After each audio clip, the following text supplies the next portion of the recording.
Hello guys, welcome back to our channel. ఈరోజు మనం చాలా సింపుల్ అండ్ ఈజీ రవ్వ కేసరి ప్రిపరేషన్ చూద్దాం. So let start. ఫస్ట్ ఒక మూకుడు తీసుకొని అందులోకి 1/2 కప్ వరకు నెయ్యిని యాడ్ చేసుకుందాం. నెయ్యి కొంచెం కరిగాక ఇందులోకి almonds and cashew nuts add చేసుకుందాం. అవి కొంచెం ఫ్రై అయ్యాక అందులోకి కిస్మిస్లను కూడా యాడ్ చేసుకొని ఫ్రై చేసుకోవాలి. సో ఇప్పుడు ఫ్రై అయ్యాక వాటిని పక్కకు తీసుకొని అందులోకి 1 కప్ వరకు సూజీ రవ్వను యాడ్ చేసుకొని వేపుకోవాలి. ఇవి కొంచెం వేగుతుండగా మరో పక్కన 4 కప్స్ వరకు వాటర్ని తీసుకొని అందులోకి కొద్దిగా ఇలాచీ అండ్ ఫుడ్ కలర్ని యాడ్ చేసుకొని బాయిల్ చేసుకోవాలి. మరో పక్కన సూజీ రవ్వ కూడా చక్కగా వేగిపోయింది. ఇందులోకి బాయిల్ చేసుకున్న వాటర్ని కొద్దిగా యాడ్ చేసుకుంటూ మిక్స్ చేసుకోవాలి.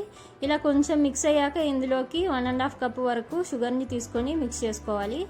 లాస్ట్లో డ్రై ఫ్రూట్స్ని యాడ్ చేసుకుంటే మన రవ్వ కేసరి రెడీ అయిపోతుంది. So for more videos please subscribe to Veera's little spoons channel.